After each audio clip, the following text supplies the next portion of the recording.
കാലം അറിയാലോ റബി. ഉടുപ്പൊന്ന് പൊങ്ങിയ ചുമല്ല ബ്രായുടെ സ്ട്രിപ്പ് ഒന്ന് തെളിഞ്ഞു കണ്ട കാമത്തോടെ നോക്കുന്ന കണ്ണുകളാ നമുക്ക് ചുറ്റിനുമുള്ളത്. ഇങ്ങനെയുള്ള കാലത്ത് വരാൻ വൈകുമ്പോ അമ്മമാര് നമ്മളെ കുറ്റപ്പെടുത്തുന്നത് നമ്മളോട് ദേഷ്യം ഉണ്ടായിട്ടല്ല, മറിച്ച് നമ്മളോടുള്ള കരുതൽ കൂടിയിട്ടാ. റബി, മിസ്റ്റേക്ക് നമ്മുടെ ഭാഗത്താണെങ്കിലും അമ്മമാർ പറഞ്ഞാൽ പിന്നെ നമ്മളത് അക്സെപ്റ്റ് ചെയ്യില്ല. നമ്മുടെ ഏജ് അങ്ങനെയാടാ. പിന്നെ ടിറ്റ് ഫോർ എ ടാറ്റ് മറുപടിയും.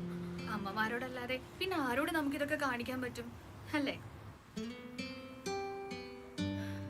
നമ്മുടെ ഈ പ്രായത്തിൽ അമ്മമാരുടെ കെയർ കുറച്ച് കൂടുതൽ കാണും.